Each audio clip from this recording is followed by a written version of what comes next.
Okay, let's begin. This is November 2025, 6-3. Okay, the paper is S2. Let's start solving. The random variable x and y have independent variables with Poisson distribution. So this is a Poisson distribution question. Okay, what does it say? It says probability of x is between 2 and 5. So I want to calculate the probability of 3 and 4. What is my lambda? My lambda is 3. Okay, so I get e power minus lambda into lambda power r over r factorial plus e power minus lambda into lambda power r over r factorial. Okay, let's calculate quickly. Let's see what the correct answer is. So I'm going to write e power minus lambda into lambda power r over r factorial plus,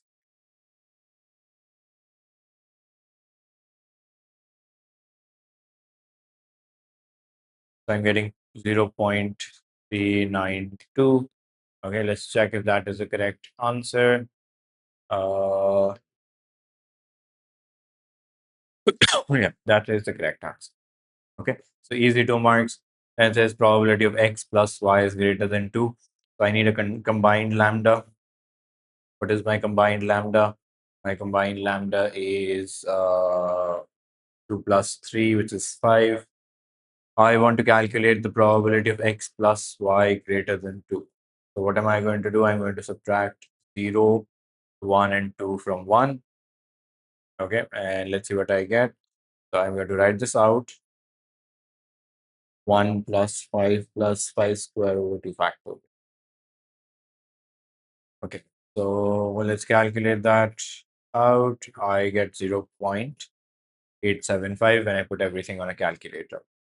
Okay, moving on. It says the total of 100 random variables of x and 150 random variables of y is denoted by t. So t is also going to have a lambda. What is that lambda going to be? It's going to be 100 times 3 plus 150 times 2. That gives me a total of 600. Okay, lambda is large,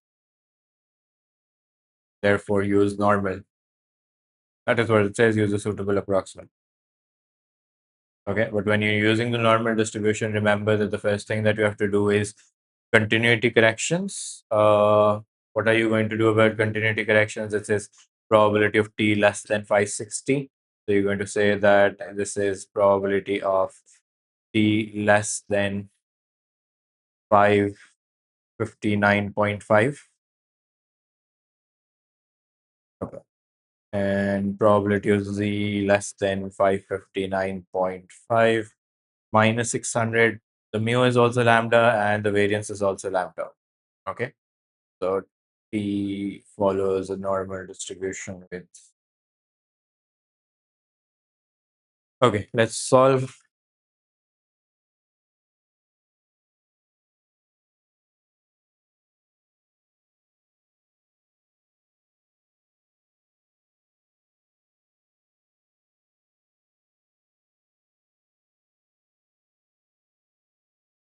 Okay, so I'm getting minus 1.653 minus 1.653. So 5 minus 1.653. Now I have a particular way of doing the normal distribution. If you have a different way, please pursue that. I don't mind that. I'm also going to use my calculator to find out the normal distribution right now. So 1.653. So I'm getting 1 minus 0.9508, which gives me 0.0492. Okay. Let's check if that's the correct answer. Yes, that is the correct answer. Let's move on. Question number 2. The mean mass of packets of beef is supposed to be 500 grams, and the inspector wishes to test whether this value is correct. He weighs 60 randomly chosen packets and notes the mass x grams of each packet. The results are summarized in the table below. Test at the 5% significance level whether the mean population mean mass is 5%, 500 grams. So it's a hypothesis testing question. Okay. So, and it looks like a two-tailed question. So I'm asking you whether it's 500 or it's not equals to 500. Okay. What do I do first? I draw my critical region first. So at the 5%. So I'm going to 97, this is 2.5, and this is 2.5% as well. I'm going to use my table here. I don't have the table open. Right, now I do. So 97.5 gives me 1.960. I'm going to write 1 minus 1.96 and 1.9. Okay, now I need the z value of my test statistic. So I'm going to calculate x. So z value of test statistic is basically x bar minus mu over sigma over root n. I have none of these calculations right now. So the first thing that I'm going to calculate is x bar. So 29970 divided by 60. I am getting 499.5. Okay.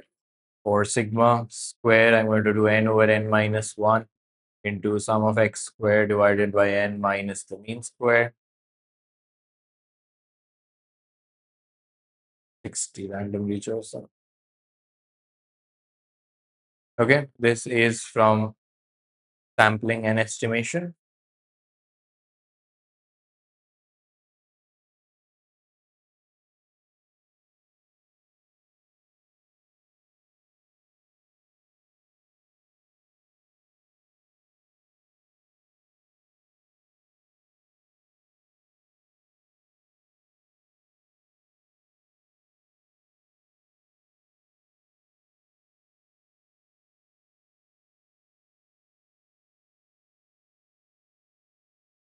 So 4.8305. That's sigma square. The z value of test statistic is 499.5 minus 4.8305. Sorry, 499.5 minus 500 over root of 4.8305 over 60. Okay, I wanted to calculate sigma as well. So that's what I've done together.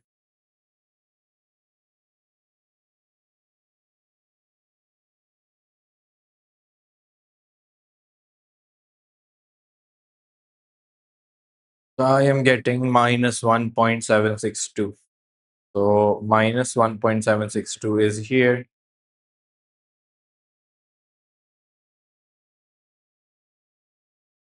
Is greater than minus 1.96. Therefore, fail to reject H naught. There is not enough evidence.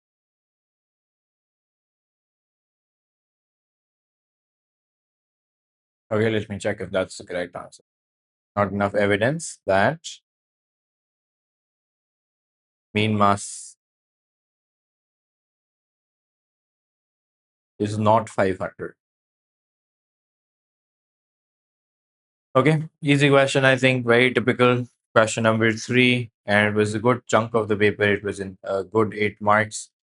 So I'm happy. I'm a few minutes into the paper and I've already gotten a lot of marks. Okay, the data produced by a certain data entry firm always includes a small number of incorrect characters that occur at random. The proportion of incorrect characters is denoted by P, and the experience is shown that P is very small. Okay, that tells you it's a binomial, and P is small. A particular data set from the term contains 14,500 characters, of which X characters are incorrect. Use a suitable approximating distribution to find the probability of X less than 4. Okay, so what will I do? It's a binomial distribution right now.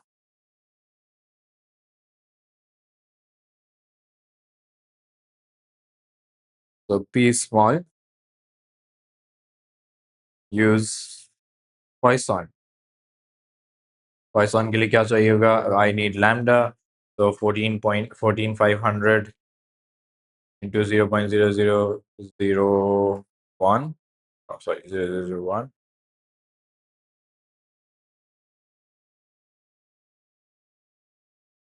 We're getting 29 over 20. That should be a decimal, 1.45. Right?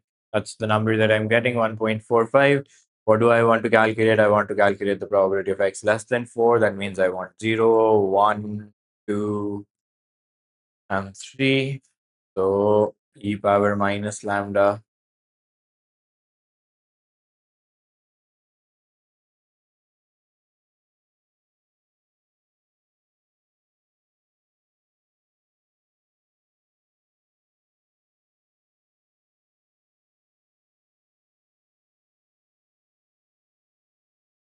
Okay, let's accumulate this quickly and get the answer.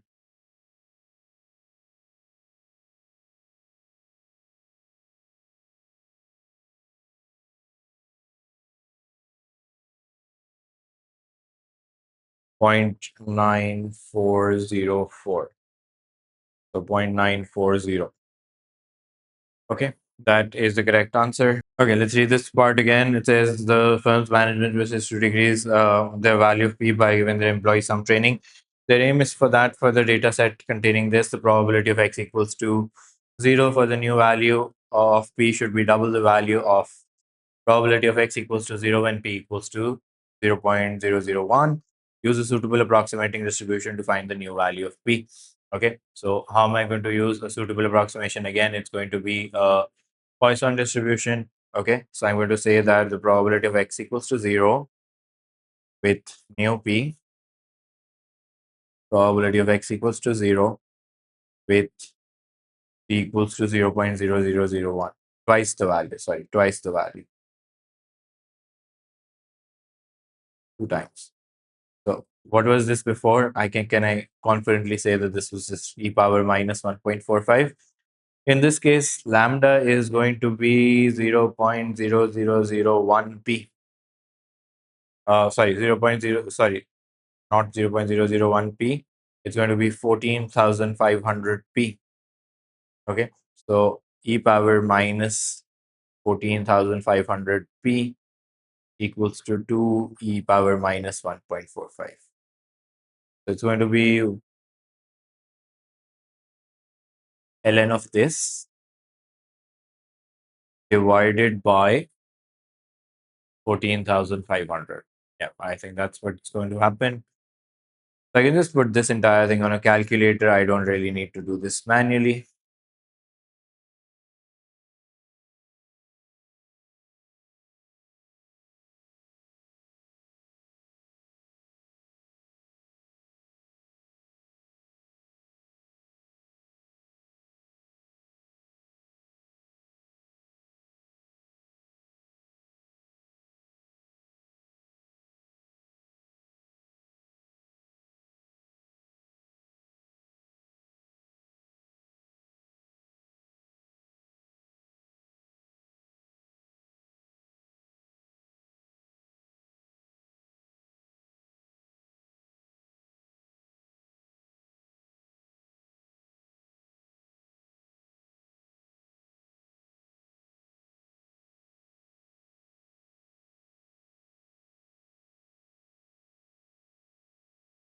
Why is this here?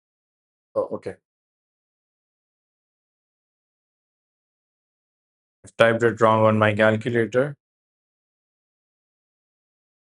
Give me a very small number. It says 0.000522.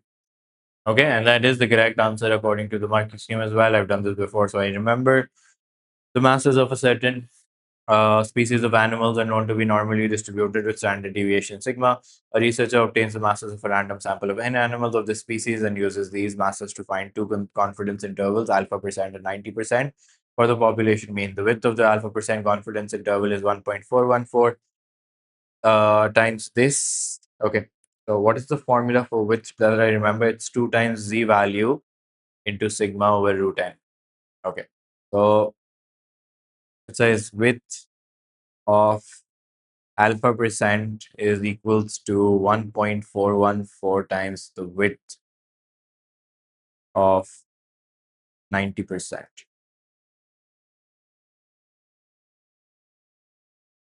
So 2 times z value. Now I don't know this z value.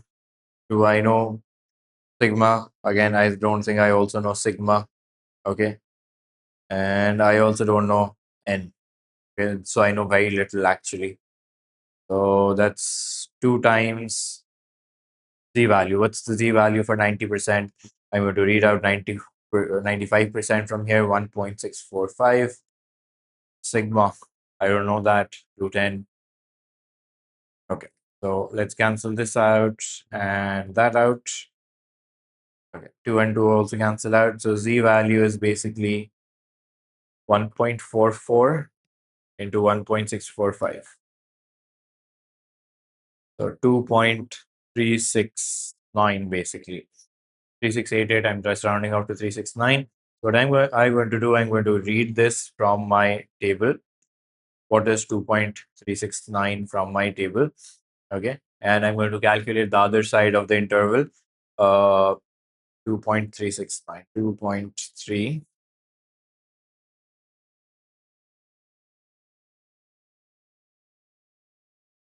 9911. 9911. So that's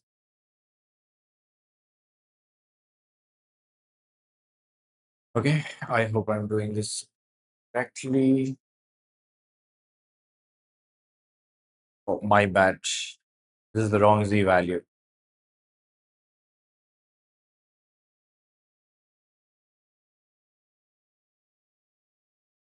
2.326. 2.326 is an easy one, I think. 2.326 is 99. So this is 99%. So what is alpha percent going to be? It's the confidence level. So it's not going to be 99%. It's going to be 100 minus 1% from this side and 1% from the other side as well. So 2 times 1%, 1, which is 98%. Okay. So alpha percent is going to be 98% because I have to subtract from both sides. Okay, so what is find alpha? Alpha is 98 then. Find the probability that the 90% confidence intervals contains the population mean, given that the alpha percent confidence. So given that means it's a conditional probability. I first finalize the denominator. My denominator came out as 98%. That was alpha percent. What is the chance that this 90% is also going to fall inside this 98%? I'm just going to say it's 90% over 98%. So I'm asking you to fit one confidence interval into the other. So 45 over 49. Okay. What is my probability that this interval is going to fit? 45 over 49 is the correct answer. Question number 5. It is known that 20% of households in a certain country contain more than 4 people. Lakshmi believes that in her town, the percentage is lower than 20%. So, probability of type 1 error. Okay. That's what I'm asking you to calculate. But let's see what this has to do. She chooses a random sample of 40 households in her town and notices a number which contains more than 4 people. So the test is happening. Okay, she then carries out a test at the 2.5% significance level using a binomial distribution. So whenever you want to calculate the probability of a type 1 error, it's always trial and error. Okay, you can start with any number that you want. You should take an appropriate number, 1, 2, 3, whatever you want. I am going to start off and do probability of x less than or equals to 1. So it doesn't say an approximate, use a binomial distribution. So I'm going to say 40C0, 0.8 power 40, 0.2 power 0, and plus 40C1, 0.8 power 39, and 0.2 power 1. I'm going to use my calculator to do this quickly because I know I can accumulate very easily on my calculator. So I'm going to put the number is 0.2, execute. So the answer that I'm getting is 0.01, no, not 0.1, 0.00146. It's very small. So I should increase that. Let's try to bring in,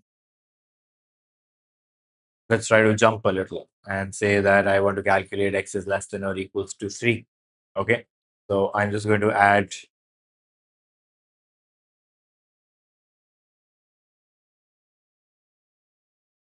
okay.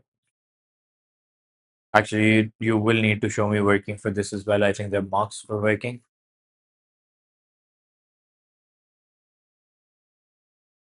Okay. 40C2, 0.2 power 38, 0.8 power 2, 40C3,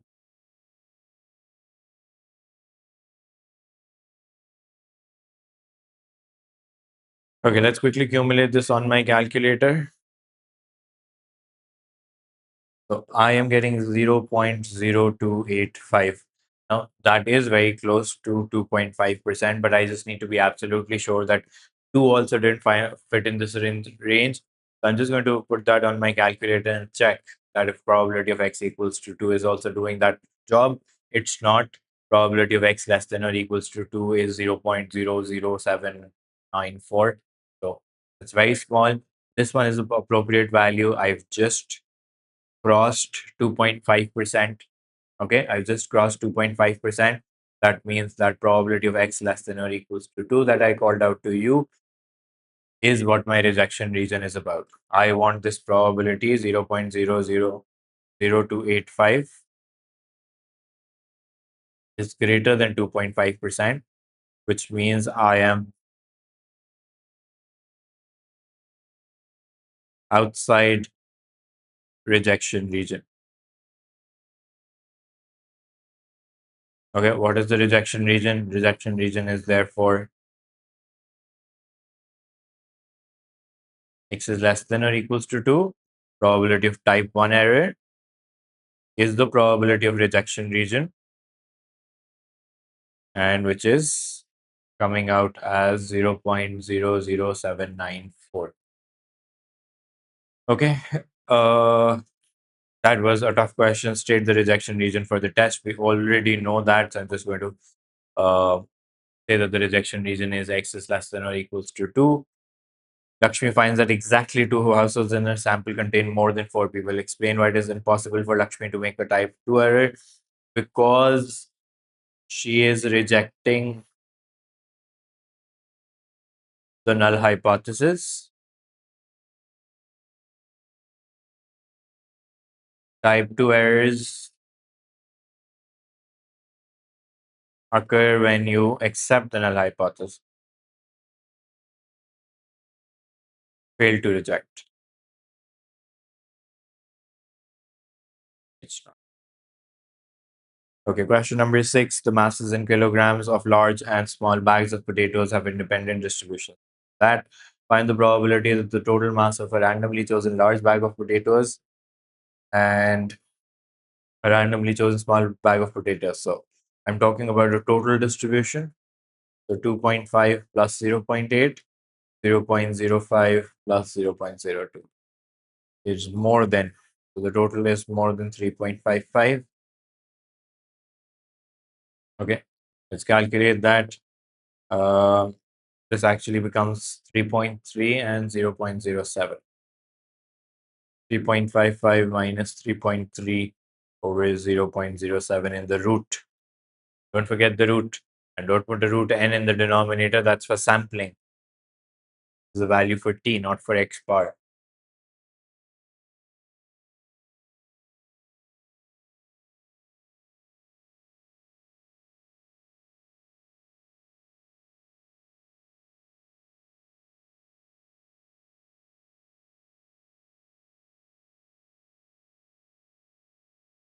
Nine four four nine.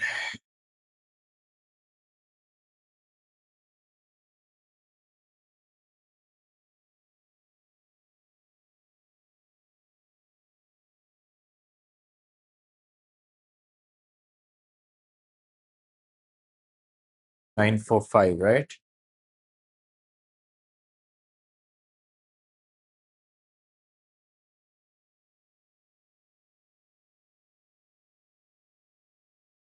Eight two seven seven.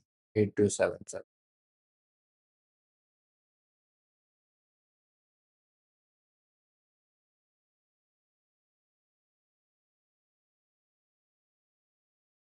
Okay, 0.1723 surrounds off to 0.172. Okay, find the probability that the mass of a randomly chosen large bag of potatoes is less than 3 times the mass of a randomly chosen small bag of potatoes. So large is less than 3 times small. So first I'm going to bring everything to one side and say that this is a new variable called difference. And this is the multiples question. Okay, so difference has then a normal distribution. What's the bag of a large is 2.5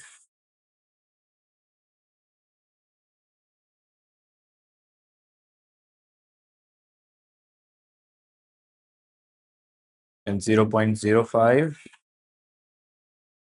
plus 3 square times 0.0.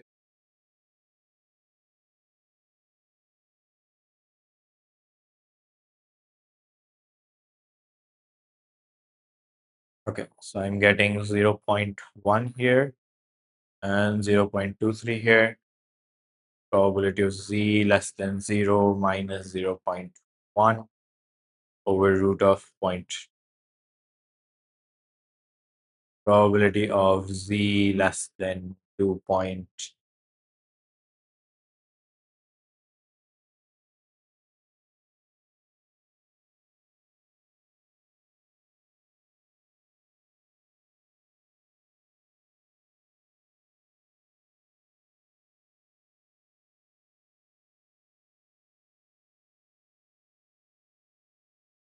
Okay, let's read this 0.209, 0.5793 plus 37. Wait to it.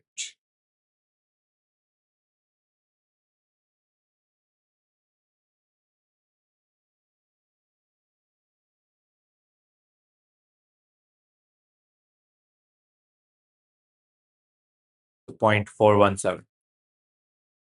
Okay, that was an easy question, I think. Question number 7, the time in minutes taken by students to complete the test is modeled by the random variable x with probability density function this. Find the probability that a randomly chosen student takes longer than 4.5 minutes to complete the test.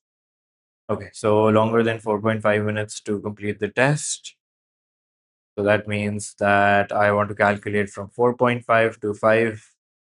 I have to integrate this entire thing. To integrate it, I have to show you all the working that I am doing.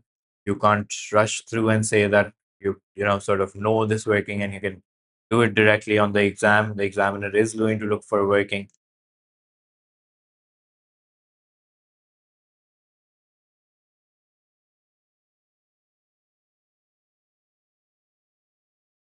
Okay. There must also be some indication that you've inserted the limits. Okay. So you have to show me some calculations. You can do some calculations mentally as well. That's not an issue. Okay. Like I am doing them right now. So I am calculating all of this. Now, this one is tough, so I'm just writing it down. But as long as you show me this step, and then you can put everything on a calculator and give me a final answer. So that is coming out as 5 over 32. Okay, if I have calculated correctly. Okay, that was an easy part. Write down the median of x. So median is probability zero point 0.5 for symmetric graphs. It is midpoint of x-intercepts in this case. For it is midpoint. Let's just write midpoint. Okay, I can see that the x-intercepts for this graph are 3 and 5. So when you're making this, it's going to look something like this. So the line of symmetry will be at 4. Okay, so median is 4. Without performing an integration, use your answer to part A to find probability of 3.5 and 4.5. Now, I'm not allowed to do integration, but I'm allowed to draw this graph. It started from 3, it ended at 5. I know that this area, entire thing has to be 1. Okay, I found out that the median is 4. Okay, what did I do in part A? So in part A, what I've calculated is from 4.5 to 5. So what I've calculated is this value. This is 5 over 32. Can I say that it's going to be symmetric here and this is also going to be 5 over 32? Okay. 5 over 32 on both sides. I am asking you to go from 3.5 to 4.5. Okay. Now, what are these two areas then? Right now, we determined that this is where the probability becomes zero point 0.5. So I'm going to do 1 minus 5 over 32. 5 over 32, yeah. So it should be not 1 minus 0.5 minus 5 over 32 because I want to calculate half of this, right? 11 over 32. So probability of 3.5x and 4.5 is 2 times 11 over 32. 11 over 16. Okay, that should be the correct answer. That is the end of the exam. Thank you for watching. I will be back with another paper in the next video.